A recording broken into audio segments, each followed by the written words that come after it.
नौकरी और 1.5 lakh private sector में जॉब उन्होंने सुनिश्चित किए।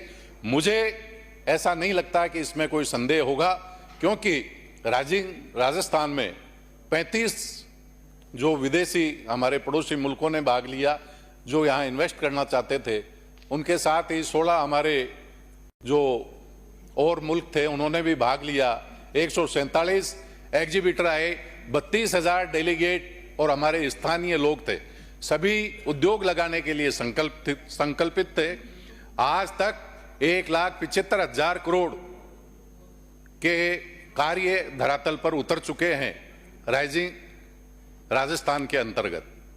तो ये कार्य बगैर लोगों के संभव नहीं होंगे और इसमें 1.5 लाख लोगों को 35 लाख करोड़ के जो हमारे कार्य हैं वो पूरे होते होते 1.5 लाख लोगों को रोजगार अवश्यंभावी मिलेगा, हमारी समृद्धि आएगी। मैं आपके माध्यम से मेरे क्षेत्र की भी कुछ बातें रखना चाहूँगा। बानसूर में भी औद्योगिक विकास की बहुत संभावनाएं हैं। मैं मुख्यमंत्री जी से भी आग्रह करना चाहूँगा, वित्त मंत्री जी से करना चाहूँगा, हमारे उद्योग मंत्री जी से करना चाहूँगा कि वहाँ उद्योग लाकर हमारे स्थानीय युवाओं के लिए भी और क्षेत्र को समृद्ध करने के लिए भी प्रयास करें। हमारा नया जिला कोटपूतली बना है और नए जिले में हमारे जो डीजे कार्यालय है वो उस क्षेत्र को देखते हुए, व्यवहारिकता को देखते हुए, प्राकृतिक न्याय को देखते हुए, कोटपूतली हमारा सेंटर में पड़ता है, बहरोड बानसूर और विराटनगर के बीच में है, वहाँ डीजे कार्यालय खुले, ये हम सभी लोगों की इच्छा है, वहाँ की 80% लोगों की इच्छा है। साथ ही हमारे नीमूचाना से कोटपूतली एक सीधी सड़क पहले जाती थी, वो कच्चे रूट थे, वहाँ बड़ी रोड बने। इसके लिए मैं मुख्यमंत्री जी से आग्रह करूँगा। मेरे वहाँ उपखंड कार्यालय नारायणपुर है, मैंने वहाँ म्युनिसिपल मजिस्ट्रेट कार्यालय की मांग की थी और मुझे पूरी उम्मीद है आने वाले समय में वो कार्य पूरा होगा। बानसूर में हमारे 40,000 की आबादी रहती है, लेकिन वहाँ लोगों के घूमने फिरने के लिए स्टेडियम और पार्क की बहुत कमी आती है। तो वो स्टेडियम बने, पार्क बने, साथ ही वहाँ बस स्टैंड की भी कमी है, वो नारायणपुर में भी कमी है, तो वो बने।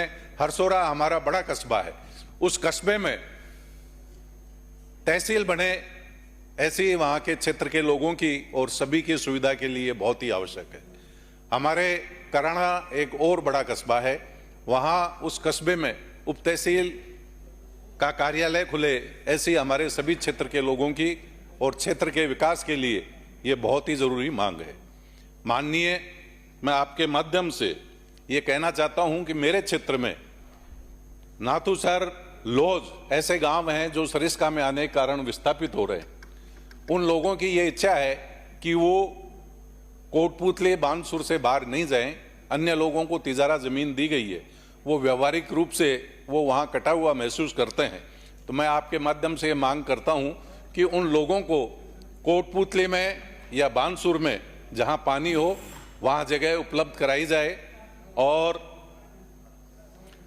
सभी पंचायतों में और मेरी दोनों नगर पालिकाओं में गंदे पानी निकासी की बड़ी समस्या है। इसके लिए मैं पंचायती राज मंत्री जी और हमारे आदरणीय जाबर जी खर्रा साहब यहाँ विराजे हैं, इनसे निवेदन करना चाहूँगा कि हमारी जो सड़कें हैं वो गंदे पानी के निकास सही नहीं होने की वजह से, लोगों का सिविक सेंस कम होने की वजह से, चाहे पंचायत स्तर हो चाहे नगर पालिका स्तर हो, लोग पानी खुला छोड़ते हैं, सड़कें करोड़ों की लागत की खराब हो जाती हैं। मैं आपसे निवेदन करना चाहूँगा कि पानी की निकासी की समुचित व्यवस्था हो तो ही हमारी सड़कें चलेंगी और हमारा विकास हो पाएगा, हमारी महिला और सभी सुरक्षित रहें। इसके लिए मैं मुख्यमंत्री जी का आभार व्यक्त करता हूं।